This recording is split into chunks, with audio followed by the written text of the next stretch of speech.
Assalamualaikum warahmatullahi wabarakatuh. Sobat Dekor, jumpa lagi bersama saya Ali Rivaldi di channel Jagoan Dekor.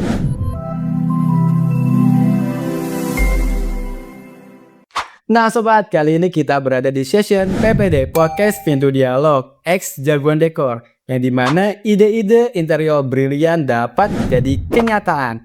Kali ini kita bakal bahas tuntas semua rahasia di balik desain, pemilihan material, dan juga bagaimana yang paling penting adalah bagaimana caranya mewujudkan furnitur custom yang cantik dan eksklusif.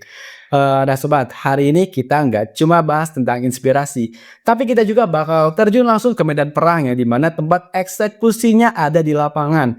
Nah, kali ini juga kita bakal bahas setiap detail desain, bagaimana caranya bisa diimplementasikan secara presisi. Kali ini kita seperti yang saya tunggu-tunggu nih, udah gak sabar banget ya. Kita kehadiran sosok yang sangat spesial, yaitu Kang Toga. Nih depan kita nih ada Kang Toga. Halo Kang Aldi. Kang Toga nih, apa kabar Kang Toga? Alhamdulillah ya. Oke, sebelum kita lanjut, kita cari tahu dulu nih, Kang Toga ini tuh siapa sih? Boleh diperkenalkan Kang Toga? Halo Sobat Jagoan Dekor, kan ya saya Toga Marsauli ya, dari tim pelaksana lapangan ya, tim Jagoan Dekor. Oke, Kang Toga. Kang Toga ini udah berapa lama sih berkecimpung di dunia furnitur custom, dan lebih tepatnya berada di Jagoan Dekor itu tuh udah berapa lama Kang Toga? Untuk berkecimpung saya masuk di tim Jagoan Dekor itu di awal Januari ya Kang ya. Jadi sekarang itu sudah masuk tahun kedua ya. Oke, udah cukup lama ya, 2 tahun di Jagoan Dekor. Pertama kali berkecimpung di furnitur custom tuh langsung ke Jagoan Dekor apa gimana nih Kang Toga? Banyak ini ya, saya menemukan pembelajaran baru kali ya, karena kan basically saya di bagian sipil ya, Ya. backgroundnya gitu kan. Cuman karena sekarang ada juga bagian dari interiornya, saya mempunyai insight baru aja sih. Oke. Gitu, punya ternyata furnitur custom tuh seperti ini gitu. Nah, oke. Jadi mungkin dari sobat dekor juga nih belum pada tahu, bahkan saya juga belum tahu nih. Iya. Memang kalau dalam pendidikan sipil itu tuh interior tuh berbeda ya. Beda, biasanya ada desain interior juga, cuman masih ada hubungannya lah. Bukan hubungannya, lebih ke secara media pembuatan desainnya ada lapangan juga, ada beda jauh gitu. Tapi kalau dalam segi pembelajaran, apakah ada minoritas pendidikan mata kuliah tentang interior gitu? Secara spesifik tidak ada ya. Ada. Heeh. Nah, sobat dekor, untuk di era sekarang ini ya, di mana era digital, orang tuh dengan mudah sekali untuk memamerkan lah kecantikan-kecantikan dari rumahnya. Jadi rumah cantik itu tuh tidak hanya dari bentuk, fasad, atau bangunannya, tapi juga keisiannya ya kan. Betul ya, karena rumah yang bagus juga harus interiornya bagus. Iya, nah itu dia. Di sini kita Jagoan Dekor collab dengan brand brother dari ngebangun rumah ya. Ya. Ya, jadi selain dari Jagoan Dekor ini, Kang Toga ini juga adalah personil tentaranya dari bangunrumah.com ya sobat. Jadi buat teman-teman yang tidak hanya ingin upgrade interiornya, bahkan mau memulai upgrade dari rumahnya, bisa langsung kunjungi website ngebangunrumah.com. Nah, Kang Toga ini tadi udah cerita 2 tahun loh ya. 2 tahun itu bukan waktu yang bentar loh Kang Toga. Oke, sobat dekor ini pasti pada pengen tahu ada cerita apa aja sih. Ada nggak sih cerita-cerita yang unik dari 2 tahun itu? Gak mungkin nih kalau nggak ada nih. Ada nggak nih Kang Toga nih? Kayaknya waktu saya lagi ditugasin di daerah Jakarta ya. Kita kan sobat Jagoan Dekor juga punya 2 cabang ya, cabang Bogor dan cabang Jakarta gitu. Waktu saya ditugaskan di Jakarta, yang menarik itu ada salah satu klien, dia itu sudah biasanya kan udah ada rencana desain gitu kan. Nah ketika mau pada saat pemasangan, dia harus ngasih tahu penjelasannya dulu. Kita tuh harus ngasih tahu penjelasannya, fungsinya seperti apa, kenapa harus seperti ini, seperti ini. Itu saat proses pemasangan. Saat proses pemasangan. Pada menariknya itu, pada Sebelumnya sudah ada rencana beliau meeting gitu. udah direncanakan ya. Betul. Nah, sobat dekor, kalian juga udah pasti tahu banget kan, seperti yang sudah kita sering sampaikan, dalam setiap pengimplementasian furnitur custom di rumah Anda tuh kita pasti melewati tahapan perencanaan. Betul. Tapi hal itu tuh tertanyakan saat proses instalasi. Betul. Nah, udah ada kabar tapi dari tim arsitek. Oh sudah ada komunikasi. Beliau ini konsumen itu Lebih mempertegas saya. lebih mempertegas. Tegas dan memperjelas lagi gitu. Padahal dia orang yang sama kali ya dengan yang di-meetingkan di awal gitu. Iya. Nah, Kang Toga nih, memang stepnya itu apa sih kalau di Jagoan Dekor? Untuk buat teman-teman sobat jagoan ya, gitu kan. Step-stepnya tuh kita biasanya klien itu mendapatkan informasi jagoan Dekor itu bisa dari beberapa platform ya. Iya, betul. Bisa dari Google gitu kan, dari Google engine biasa dan jagoan Dekor atau dari Instagram ya. Iya, Biasanya seringnya sih dari Instagram gitu. Nah, biasanya setelah muncul iklannya dia tertarik, biasanya ada nomor yang tertera. Oke. Biasanya klien itu bakal langsung ngechat admin. Jadi admin kita juga bisa fast response gitu. Yap. Nah, itu belum jadi prioritas kita juga gitu kan. Ya, betul. Respon gitu responnya. Setelah direspon oleh admin, lalulah dihubungkan dengan dibuat meeting dengan tim perencanaan. Ini seperti apa gitu kan. Lalu disurvei lah gitu kan. Kebalik ya, survei dulu. Dari admin dijadwalkan survei ya. Ya, betul. Dijadwalkan survei, baru setelah disurvei itu nanti ada tim yang surveinya. Ada proses pengukuran, ingin langsung ketemu dengan kliennya gitu kan, ingin membuat apa, membuat dipan kasur kah, lemari kah, atau buat kitchen set kah gitu. Ya. Tergantung si kliennya ingin membuat apa gitu. Itu dia, ya, atau enggak ya? Nah, ini dia yang lagi pengen kita perjelas. Inilah karena kita pasti melalui proses survei dan perencanaan 3D. Nah, berarti yang tadi terjadi di kasus Jakarta itu ada juga ya. Maksudnya dia mengikuti juga proses perencanaan ya, tapi pasti ada aja pertanyaan lebih saat pelaksanaan. Karena kan dia biasanya meetingnya dengan tim perencanaan, ya kan, tim gambar dan tim estimator biasanya. Ya, betul. Karena kan step setelah disurvei itu langsung dibuat meeting gambar, meeting gambar dan meeting biaya biasanya gitu kan. Kalau biaya sudah deal, biasanya langsung SPK, surat perintah kerjanya langsung dibuat kontrak kerjanya. Oke. Gitu.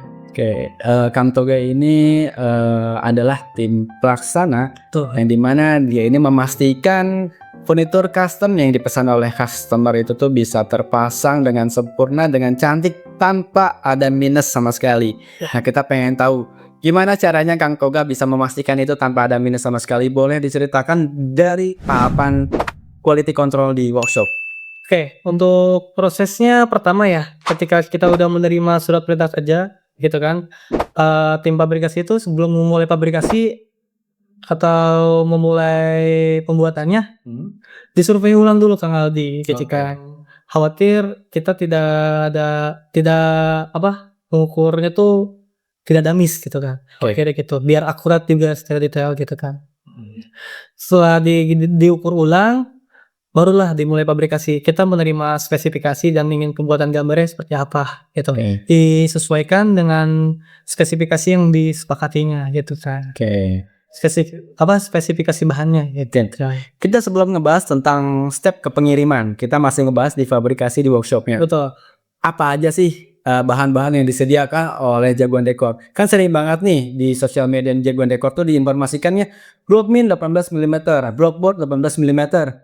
Ada sesekali itu bahan aluminium. Nah, itu tuh kedua bahan itu tuh jadi dominan banget di Jagoan Dekor. Apa memang itu the best materialnya yang ditawarkan oleh Jagoan Dekor? Ya, untuk bagian bahan-bahan ini ya kan ya. Untuk kitchen set kan biasanya ya, kita sering menerimanya kitchen set. Ya. Nah, bahan kitchen set itu memang kita punya dua tipe, ada bahan dari Blockmin Blockboard, itu bahan dari kayu, atau pembuatan dari aluminium. Itu kan. Kalau misalnya Blockmin Blockboard itu untuk ambalannya itu biasanya menggunakan Blockmin. Kalau saya request si kliennya ingin menggunakan kayu, bahan kayu, gitu ya, kita menggunakan Blockmin yang 18 mm. Tapi ada juga klien yang mau request, kalau saya pengen bahannya aluminium, gitu kan. Baru bisa kita buatkan sesuai dengan request aluminium, kita buat kitchen set aluminium. Gitu. Di sini ada kata yang mirip-mirip nih, Blockmin sama Blockboard. Apa bedanya Blockmin dan Blockboard nih? Blockmin itu blok melamin ya kan, gitu istilahnya bahasa anak lapangan lah ya. Blockboard melamin gitu kan. Jadi si kayu yang 18 mili ini tebalnya di atasnya itu ada melamin putih ya. Gitu. Kalau saya blockboard itu dia tuh kayu seperti triplek. Kalau triplek kan saya tipis ya, gitu kan. Itu tebal 18 mili, cuman hanya kayu aja. Dan itu biasanya digunakan untuk teman-teman atau klien-klien sobat Jagoan Dekor itu ingin menggunakan custom HPL, nanti dilapisnya baru HPL. Nah seperti itu ya. Jadi di Jagoan Dekor ini kita bakal merekomendasikan pemilihan bahan yang pastinya tuh sifatnya itu rekomendasi ya. Betul. Kita memang menyediakan bahan block mint dan juga aluminium. Tapi jika memang di perjalanan konsumen ingin ada yang menggunakan bahan-bahan tertentu, kita bisa menyesuaikan. Betul. Dengan catatan bahan yang dipilih adalah bahan yang memang termasuk dalam skupnya kita ya. Betul. Karena kita ingin memastikan bahan-bahan yang dipilih adalah bahan-bahan yang berkualitas. Kita juga memastikan untuk furniturnya itu furnitur yang bisa awet tahan lama. Iya. Nah, kita udah membicarakan tentang fabrikasi di workshop nih. Bagaimana nih Kang Toga memastikan proses pengiriman furnitur ini tuh bisa sampai dengan selamat di konsumen ya Kang Toga? Kita menggunakan tergantung ini ya Kang ya. Kang Aldi, biasanya dalam skala lingkup besar gitu Kang, kita pengiriman tuh biasanya menggunakan pengiriman jasa pick ankle kalau lingkup besar. Kalau lingkup kecil mungkin hanya menggunakan pickup biasa gitu kan. Nanti itu dipastikan ada tim juga yang ngantarnya langsung gitu kan, sampai ke tujuan gitu kan pada saat itu gitu. Dan dipastikan juga sebelum pengiriman harus pengerjaannya sudah selesai dulu gitu. Jadi stepnya itu pada saat pelaksanaan itu ada proses fabrikasi. Fabrikasi sudah selesai, ada proses pengiriman. Setelah pengiriman barangnya sudah selesai di fabrikasi pengiriman, langsung di lokasi ada pemasangan. Itu yang pengen kita tahu nih, ketika saat proses pengiriman, hal apa yang dipastikan dapat membuat furnitur itu tuh aman gitu, nggak lecet dan lain-lain. Kita ada pengerjaan namanya pengerjaan finishing gitu ya. Pada saat pemasangan tuh tidak ada lecet sama sekali. Nah, itu tugasnya tim lapangan gitu. Jadi tim lapangan itu memastikan semuanya tidak ada minus atau memastikan semua materialnya yang telah dibuat, yang sudah difabrikasi itu sesuai dengan apa yang jadi rencana desainnya gitu. Jadi ada checklistnya. Ada checklistnya dari sudut-sudutnya gitu kan. Biasanya di finishing tuh di sudutnya tuh dikasih cat tukul yang menyerupai warna si HPL-nya biar rapih. Nah, itu tuh bukan sesuatu yang minus ditutup-tutupin ya. Karena itu memang sesuatu hal yang termasuk dalam bagian finishing. Betul. Jadi sekiranya nanti teman-teman pasang furnitur custom dengan tim jagoan dekor, dan teman-teman mendapati kita sedang menutupi bagian-bagian yang terbuka, itu tuh bukan sesuatu yang kita tutup-tutupin. Tapi itu memang salah satu proses finishingnya. Finishing yang kadang memang kita berikan di akhir ketika sudah sampai ya. Sudah sampai kalau udah diberikan di workshop, takutnya nanti kelupas dot tuh ya. Nah, jadi jangan aneh nih sobat dekor kalau ngelihat kita finishing hampir mungkin proses pemasangan 2 jam dan finishingnya itu tuh bisa 1 jam. Bisa jadi perbandingannya bisa 1:2. Itu jangan khawatir, kita bukan sedang menutupi apapun karena kita sedang memastikan instalasinya sempurna ya. Betul. Nah, tadi kita ngomongin pengiriman. Nah, sekarang saya pengen tahu ke tahapan dalam instalasi di rumah konsumen. Tadi kan kita ngomongin ada cinta unik ya. Nah, udah tadi juga sudah di-spill nih sama Kang Toga. Cuma kita pengen tahu nih, secara proses instalasi apakah selalu 100% presisi? Apakah tidak pernah benar-benar ada kendala yang tidak berhubungan dengan perhitungan? Karena kan kita selalu memperhitungkan secara detail. Betul. Ada nggak tuh kejadian yang berhubungan dengan perhitungan? Nah, Sobat Kang Dekor pengen tahu kisah seru lainnya dari Kang Toga selaku tim pelaksana? Pantengin terus podcast Pintu Dialog bersama Jagoan Dekor di episode berikutnya.